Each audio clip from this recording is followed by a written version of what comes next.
Hey, GC, I'm going to share with you how to use Google Hangouts Meet to be able to meet with your students in person, but not in person. Okay, so we're going to, and you can also record these. So what we're going to ask you to do is to set up a time during the school day time to do a Hangouts Meet with your students. But for those who cannot meet with you at that time, you're going to record the session so that they can watch them when they can and they don't miss out on any instruction.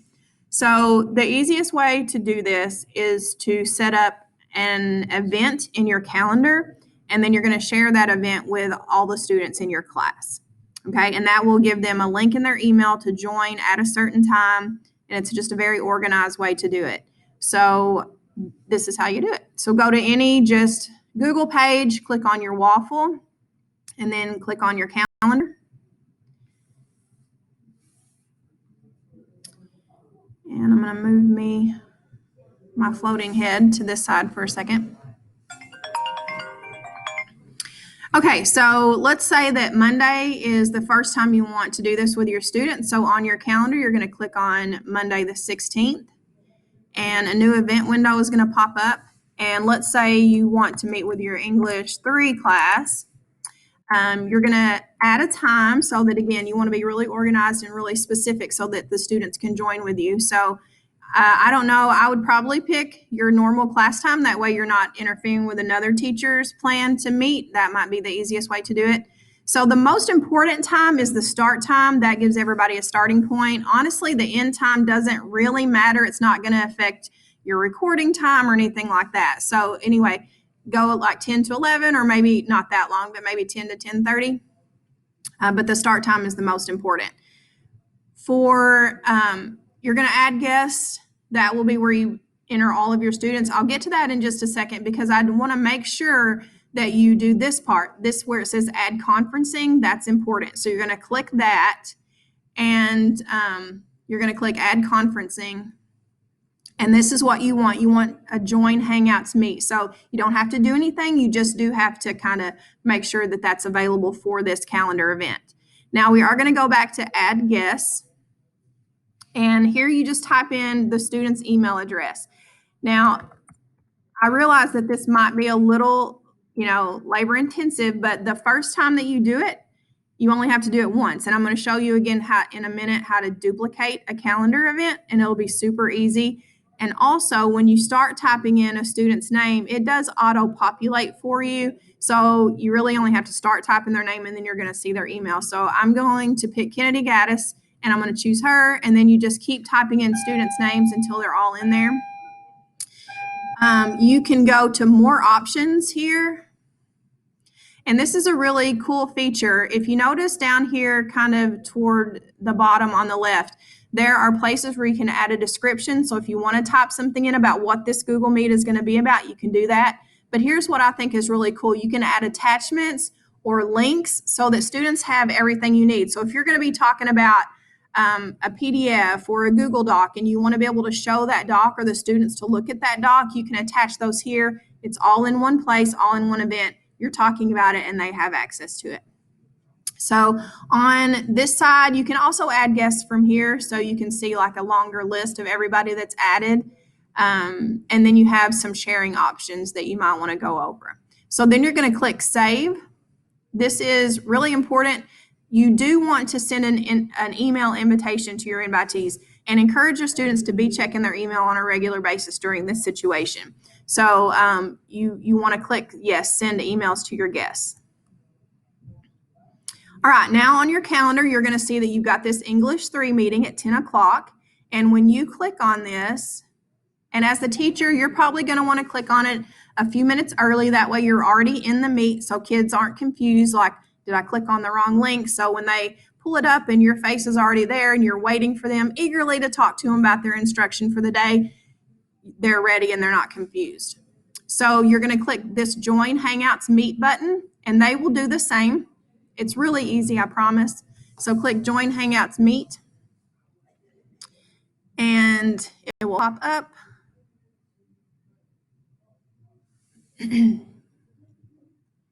And then you're going to click Join Meeting, and the students will see this exact same thing. So Hopefully you'll already be in there when they click join, but you're going to click join meeting. All right, and here you are, and what you're going to see, you can see number of participants here, and so far there's one because I'm in here by myself, but as more come along, you're going to see little icons of their face down the line here. Okay, so then you'll know who all is in there, and you can always click on that button, and then the list of people who's in there. You can click on, there's a chat option so that students can ask questions as they're going along, and you can kind of check that periodically to go, oh yeah, I do need to clarify, so that's a good thing.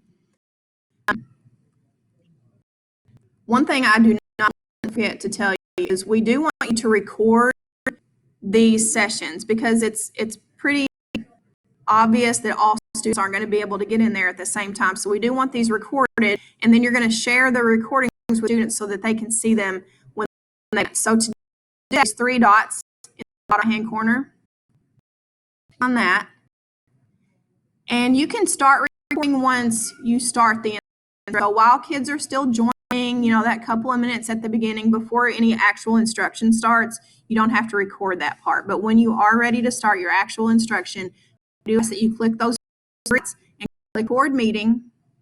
When you click that, a little record button is going to pop up in the top left, and there's also going to be a disclaimer on your screen that says that you need to notify all the participants that you're recording this. So that would say to your students, okay, I'm about to hit the record button. Everything that I say and you say during this time is going to be recorded. So you give them that disclaimer, and then you click that. And then that will say actually Google Drive folder. So you can get it. It does take a little bit of time to process. So depending on how long your recording is, that could be longer process time.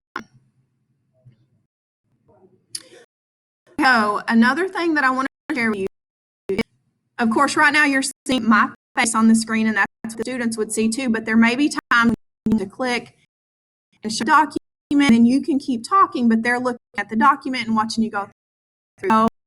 So I'm going to show you how at the bottom of the screen, see present now, and you click that.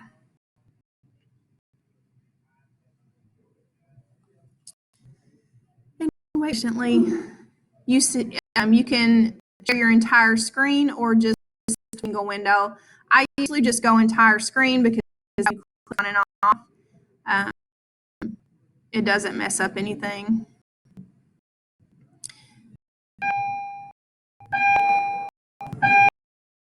So now you're going to this option, just kind of verify you are going to share your screen. So you click on the screen, you click share.